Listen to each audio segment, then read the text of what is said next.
Greetings everyone and welcome back to Empire Earth 2 with me, Kemzit. We're gonna continue on with the campaign and with a last mission even from this entire series, the Hegemony. Welcome to this final tutorial. You will learn about special resources, nuclear devices and regional powers, airplanes and the Crown's system. So let's get going. Okay, the close bond between the United States and the Aztec Empire served to keep any European or Asian powers from expanding further into the Western Hemisphere. Some would argue that what really was accomplished was the division of Western Hemisphere between these two great powers. The Incan Empire certainly argued this. As their once great nation sank into importance to a third-rate power, they went through no less than a dozen regime changes during the 19th century. Their influences in the South America vanished and the Aztec influence grew. Several border provinces detected to the Aztec Empire and the weakened Incas could do nothing. During the 1930s, however, as the Great Depression swept the world, the Incas seized upon fascism to revelations their once great country and take back what they claim and been stolen from them. Aided by other fascist nations around the world, the Incas cast a baleful look upon their neighbors to the north and plotted their demise. So, welcome to this tutorial, special K hints, once you have the crown. Okay, right, let's just go. Welcome to the final Empire Earth 2 tutorial. This tutorial will introduce you to special resources, nuclear devices, regional powers, air power, and the Crown's system. As the world nears the beginning of its most deadly conflict, World War II, the Aztec Empire and the United States remain friendly and consult closely with each other on plans to face the coming war. Unfortunately, the Aztecs' oldest neighbor, the Incan Empire, has become increasingly unstable and is now run by a fascist regime. As war looms in Europe and Asia, the Incan military continues to expand, and all signs seem to indicate that they will soon enter a direct alliance with the Axis powers. All the Aztecs can do is stay vigilant and respond as decisively as possible to any acts of war the Incans may be planning. Besides displaying your mission objectives, this full-screen map can also serve as a quick and easy way to manage your empire's economy. Click on the Citizen Manager button to see your entire resource collection efforts in detail. This screen shows an overview of your resource gathering efforts for your whole civilization. Icons both in the right-hand column and on the map represent each resource. The numbers next to each resource tell you how many citizens are assigned to collecting it. Idle citizens are attached to your cursor and can quickly be assigned to a resource by left-clicking a specific one on the map, or by left-clicking a type of resource, such as wood, in the panel to the right. Right-clicking a resource takes citizens off and adds them to your idle citizen pool. It is also possible to order the construction of certain resource collection buildings from this screen. The farm, for instance, can be built to harvest food. The oil derrick can be constructed to drill for oil. Oil is one of the special resources mentioned earlier. Special resources appear and disappear throughout the different epochs of the game. In early epochs, you can harvest resources like tin and iron to help build military units. But in later epochs, you'll have to construct special buildings like the oil derrick. Go ahead and build an oil derrick now. You can click the button on this screen and move your cursor over any oil resource on the map, and left-click to place it. An idle citizen will be sent to build it. Once it is built, any citizens that were constructing it will automatically garrison inside. An oil derrick gathers no oil unless it is garrisoned. The more citizens garrisoned, the faster the oil is gathered. You will now accumulate oil at a steady rate. Another type of resource that requires a special building in order to be gathered is technology. If you assign some citizens to the Tech Points resource in the right-hand panel, those citizens will move to the nearest university and garrison it. Tech Points are critical to researching technologies and moving your civilization forward through the epochs. Press the Tab key to exit this screen when you are ready to continue. Open the Tech Tree to see what technologies are available to be researched this epoch. Every epoch has 12 technologies that can be researched. These are broken up into 3 categories that relate to different aspects of the game. Military technologies occupy the top row and relate mainly to the attributes of military units. Economic technologies occupy the middle row and relate to resource collection and construction costs. Imperial technologies occupy the bottom row and relate to the attributes of special forces and some of your civilization's overall characteristics. Each technology gives a special bonus, which you can see by placing your cursor over one until the tooltip appears. Researching technologies is how you'll spend your tech points, but you'll also spend them on advancing to the next epoch to open up new technologies. You'll need to research at least 6 technologies in an epoch in order to advance to the next one. At this time, it looks like you only need one more, so go ahead and pick one to research now.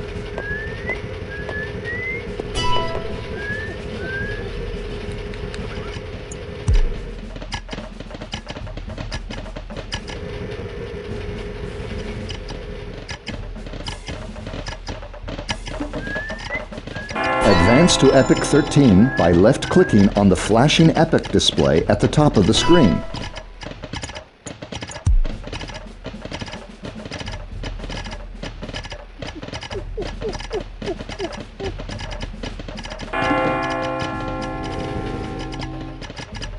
Here.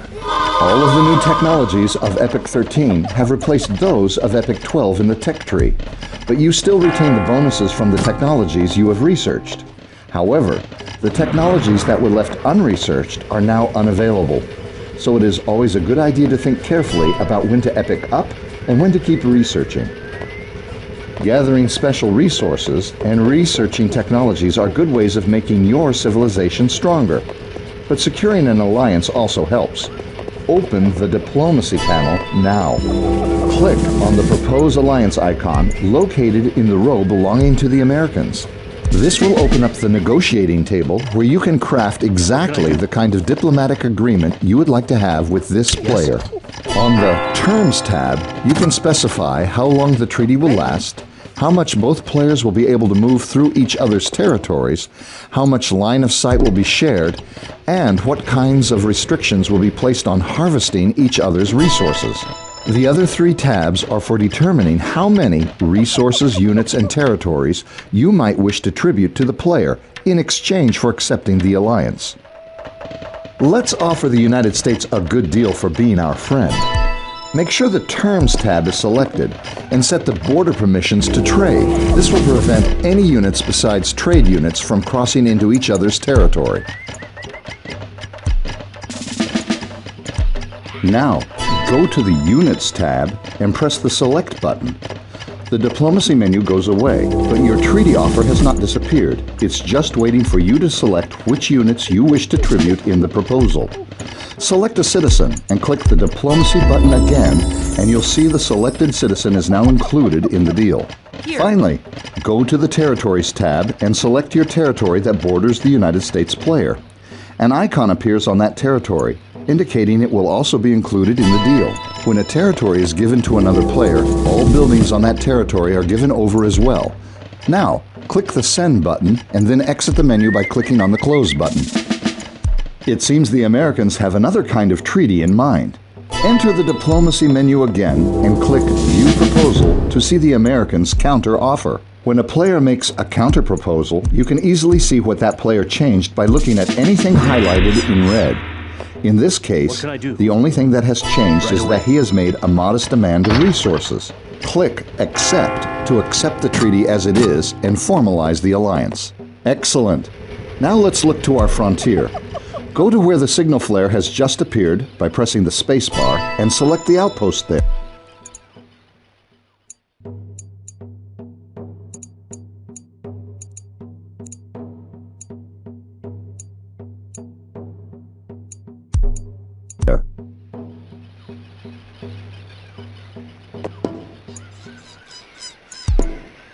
Right now, this outpost is the only thing guarding the border between you and the Incans. A great way to keep an eye on the isolated outpost is to use the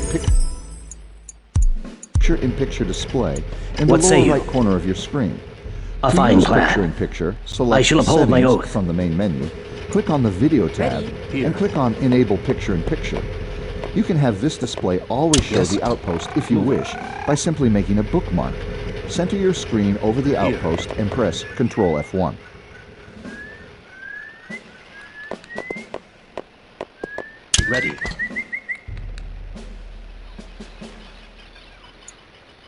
Note, one of the slots below the pip display has become highlighted. That means that bookmark number 1 has been set. Since it is the only bookmark set, it is the one currently being shown. Not only do you now have a real-time view of the activities in this area, you can also manipulate objects seen in the pip so you can literally be in 2 places at once. Here. Since the United States is our ally, we should use them to try to coordinate an attack. For this purpose, we can do one of 2 things. First, we can place a map flare at a location on the main screen or mini-map to where our ally will attempt to send forces if possible. You don't have to do this now, but to place a flare you can click on the flare button located below the mini-map or press Alt-Y to ready a map flare and then click on the main screen or the mini-map where you wish to place it. Alternatively, you could use the War Plans feature to send your ally a detailed plan of attack. What's the plan? Access the War Plans tool now by clicking the icon with the crossed swords near the mini-map or press Alt-Shift-P.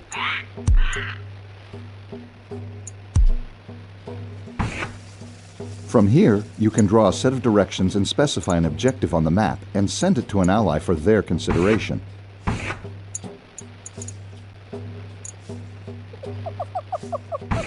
Now press the button with the crooked arrow on it. This is the Path tool. You can set waypoints on the map by left-clicking and then right-clicking to end placement. This tool is used to show what path your units will take as part of this plan. Ready, I will. I'll do my best.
What say you?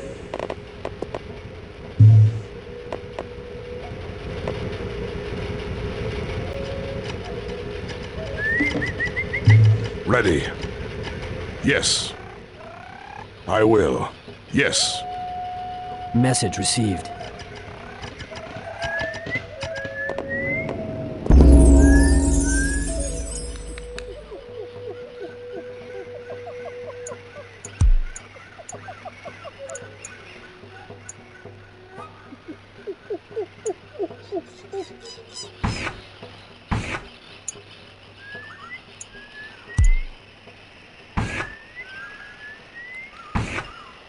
Now click the Create Target Point button and left-click on the map to indicate a focused target point for this plan.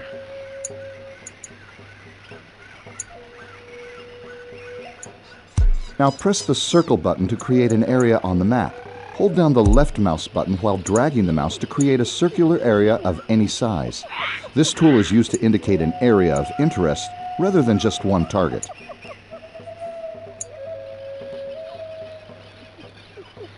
All of the items created so far will show up on the mini-map on the main screen, if they are part of a currently accepted or sent plan.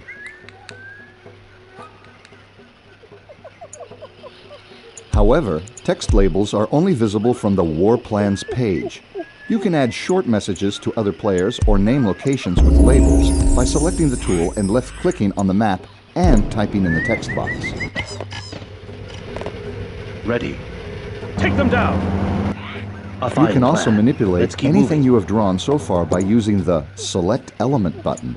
Select this button and click and drag any element you have created to move it to another location.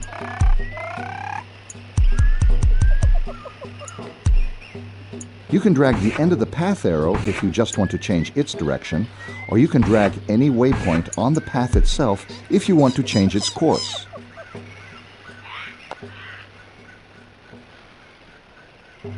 You can also resize the circle you made by clicking and dragging its edge.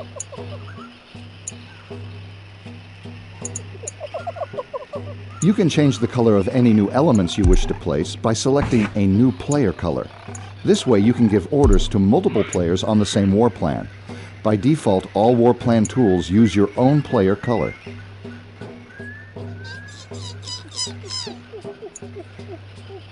Now select the USA player's color and select the Path button and create a path on the map that you wish your ally to follow while executing this war plan.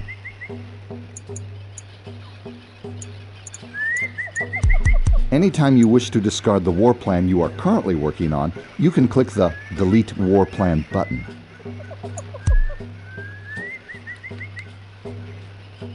When another player sends you a war plan, you will receive a text message at the top of the screen and their name will highlight and flash on the panel on the right.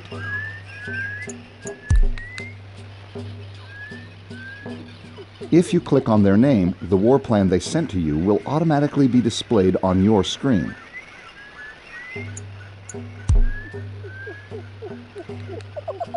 If that player has sent you more than one war plan, you can click on a drop-down box next to the player's name to select which one you wish to view.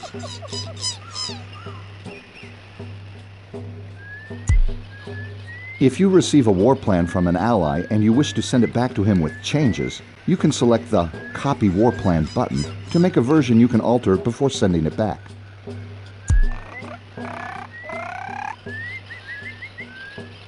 When you are finished creating or modifying a war plan, you can quickly send it to all of your allies at once by pressing the Send to Allies button. However, sometimes you may not want all of your allies to see your plans.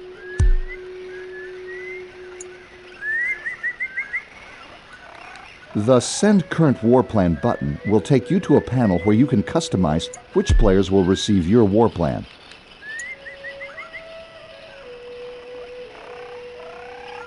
Now press the Send the Current Plan button and choose the United States player and click Send.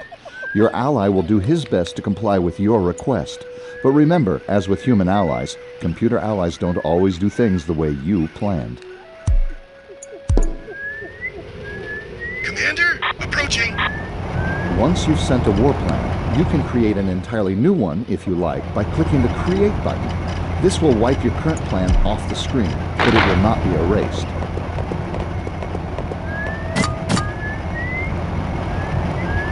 You can go back to viewing your original plan by deleting the one you're currently working on, or by sending it and selecting the old one from the drop-down box next to your player name. For now, let's exit this screen by pressing the Tab key.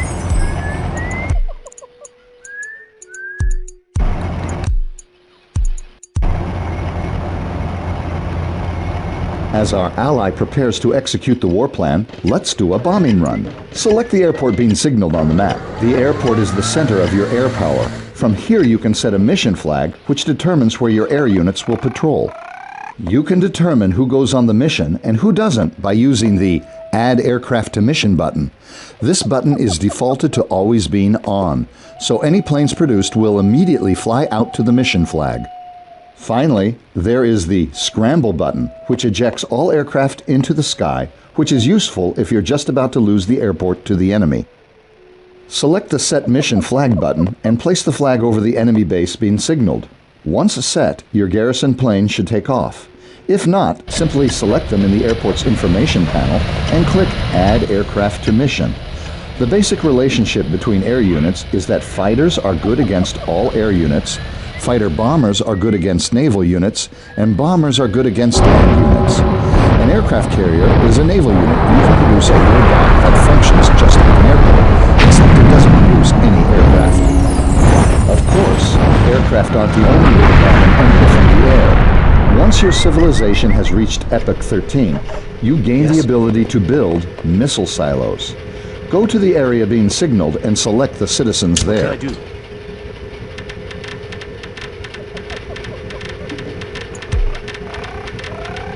Ready. Select the silo building under Build Military Structures and place it nearby.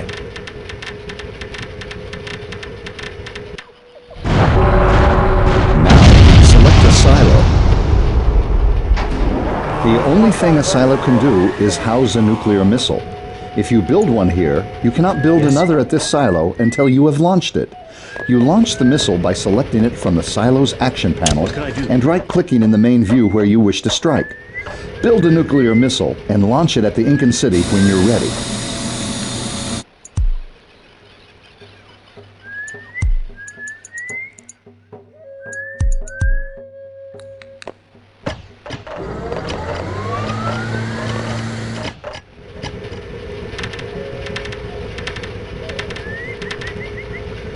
Yes?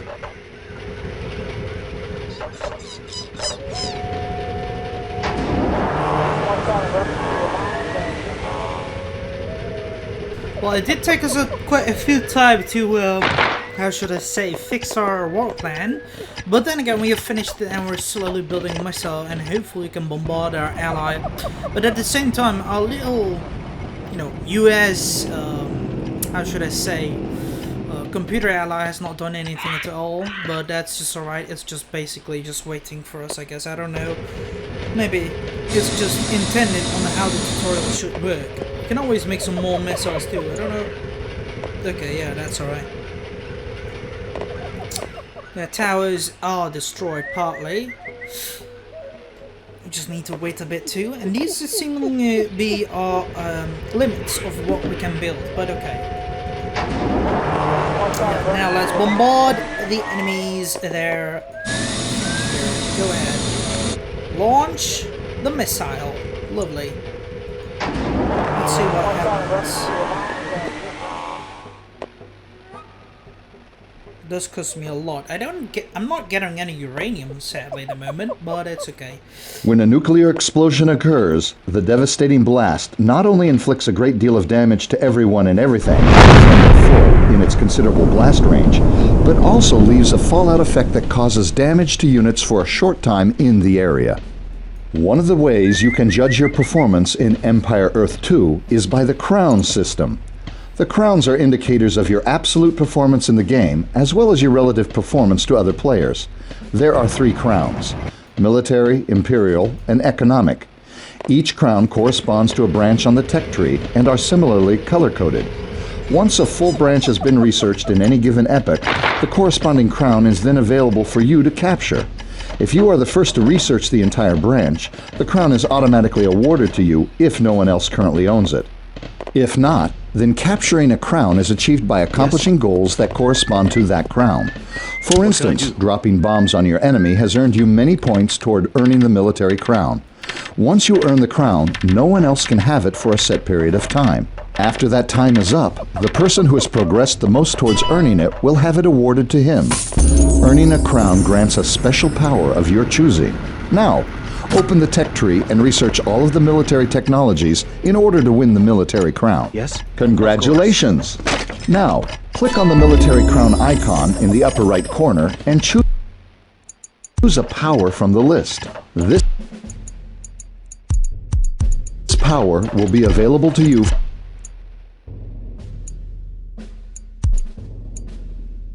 for the duration of the time you hold the crown. When the time expires, every player's eligibility and crown score is assessed and the crown is awarded again. When you have chosen a power, go back to your city center. Notice there is another unit here. This is a military leader. You have earned a military leader by winning the military crown. Other leaders become available by winning other crowns. Without delay. The leader has both a passive and active effect on other units. A passive power is one that projects a beneficial effect on all your units in a radius around the leader without any direct input from you. A button on the leader's UI that only activates when you click it and select a target represents an active power. Send your leader to join with the forces being signaled right now. Notice the blue glow on your troops near your leader. Ready. That means they have a positive effect being played on them. A red glow means a negative effect. A fine plan. Now press the apostrophe key to enter coordinated attack mode. While in this mode, all of your move and attack orders will be stored on-screen graphically instead of being instantly carried out. This way, you can give multiple groups different sets of orders, which they will execute simultaneously once you exit tactics mode. For now, just tell Group 1, Group 2, and the leader to move into the Incan city, and press the apostrophe key again to have them follow your orders. Keep Control Group 2 selected for a little while.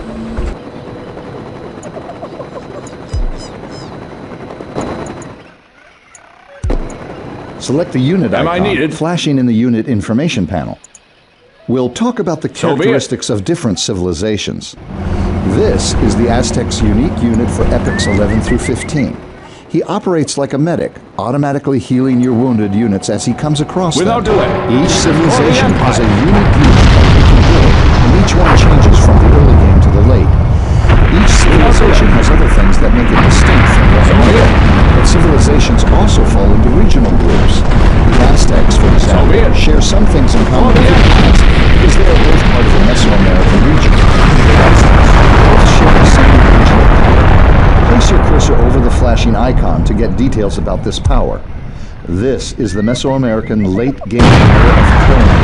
When you activate this power, for a short period of time, any unit your priests convert will create another unit just like him under your control. Now, let's move into the final lesson. Make sure your units target and destroy the Incan city center. When that is done, bring some citizens into the territory and build your own city center. Alternatively, you could just capture the Incan city center. Either way, this is how you capture a territory. The map is divided up into territories, which you can see by selecting the territory overlay on the map. Controlling more territories allows you to build more city centers and houses, which in turn allows you to build more troops. A fine plan. Building houses in a territory also has the added benefit of increasing the bonus to any resources collected in that territory. Some victory conditions depend on controlling a certain number of territories or a specific territory, like this one. When you have seized the Incan territory, this tutorial will end. Good luck and enjoy Empire Earth 2. Of course, we shall try to destroy the enemies right away. And since we have enough defenses here, we should be able to screw them.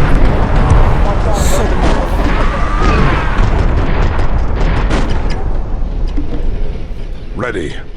Let's just I will. prepare our troops at the moment for yet another attack. There we go. Boom!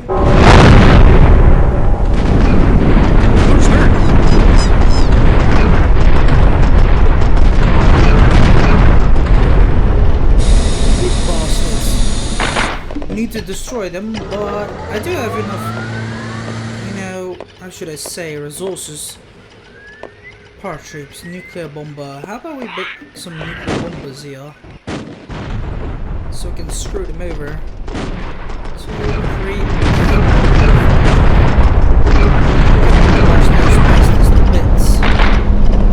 We can also produce some more buildings nearby to stop production of extra troops. We already have these things, so sort of. Should I maybe build this? Yeah, we could, or shouldn't I? Ready. Take them down. Now let's make sure that we do some drills. Systems online. Good. Ready. Move. I'll just build another barracks, a few of them, to produce some extra infantry and kill them. A nice factory too, and a manufacturer here. Good. Oh, whoops. Let's show them. Ready, yes. Make another. Here we go. Let's kill those Inca bastards.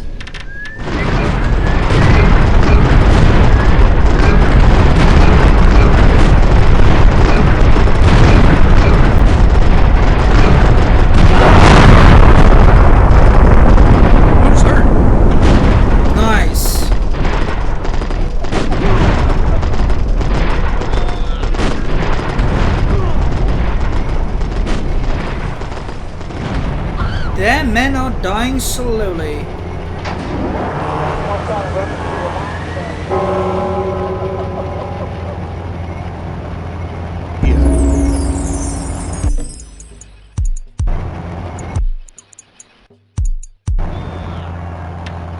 Ready. Ready. I will. Yes. I will. Yes. I will. Yes. Yes. I will. Yes. Yes. I will. I will. Yes. Yes.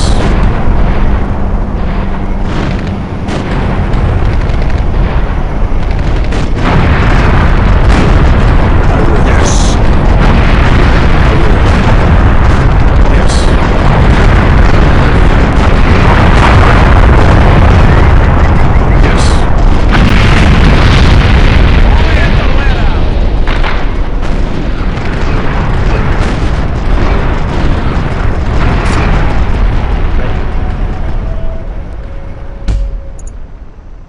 I will slightly change the volume a little bit because it's quite loud, so let me just resume it a bit like this. Yes? Too bad that you can't control like everything, especially the effects over here. I'll even start sending some air units here to make sure that we can destroy them. And further on I need some more tanks as well. Artillery, stingers. Here. Let's make some more tanks too. So we can destroy those bastards here. Ready. Yes. No. Ah.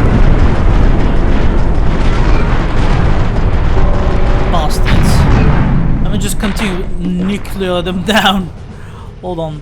I have another one here. So let's blast them away.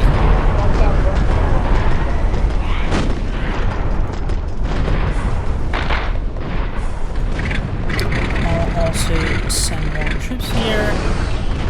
Of course. Let's make some more tank factories and all that. Yes? Whoops. Ready. Nice though. That's the troops production is altered. What's the plan? Am I Without needed? delay. So be it. Fall in. Move them out. Apparently they are still resistant towards me.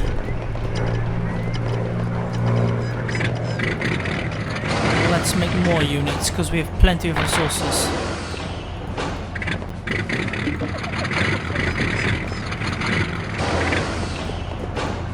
What can I do? Move it. Ready. Ready. I will. Yes. Here.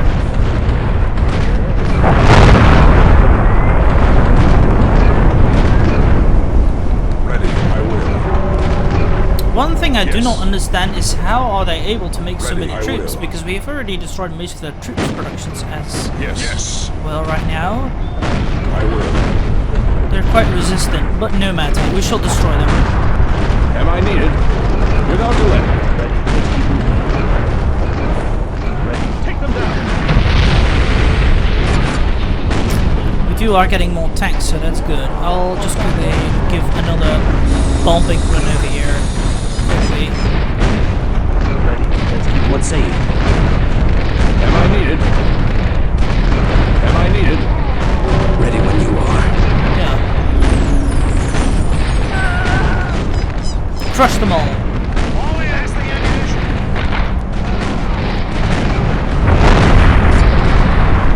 Good job. Keep destroying their lands, yeah. Show them what we are made of.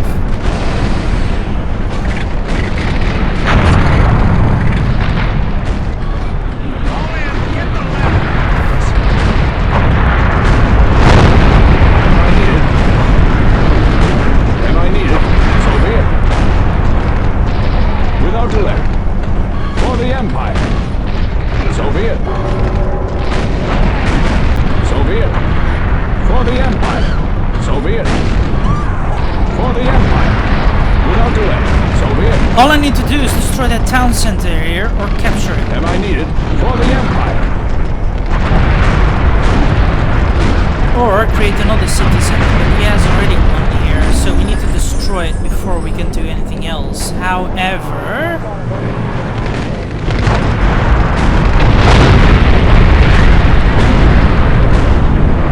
he has some more troops being produced somewhere. I think it's somewhere here. Let me just make sure that there are barracks and all that get removed from these lands. I need to check around. Where is his troops productions? Ba-ba-ba-bum. There is some anti-air, of course. Blast it away. Boom. Am I needed? So here. Ready, I will. Keep moving on.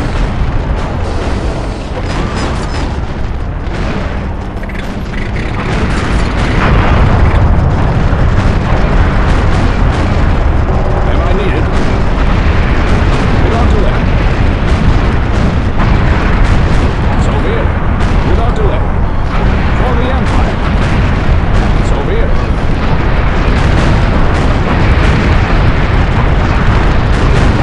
For the Empire. Without delay. Good. City center time. Am I needed? So be it. For the Empire. By defeating the Incan aggression, the Aztecs have contained the biggest threat to security in the Western Hemisphere. The future of Aztec culture and technological progress is assured. Congratulations on completing the Empire Earth 2 tutorials.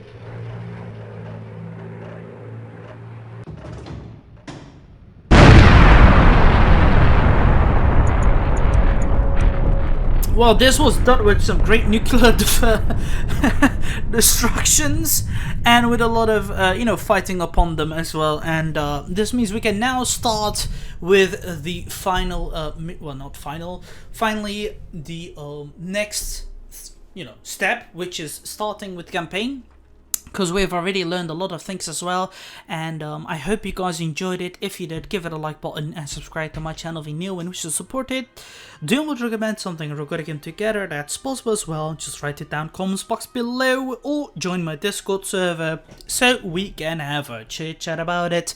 Till then, I shall see you guys in my next video.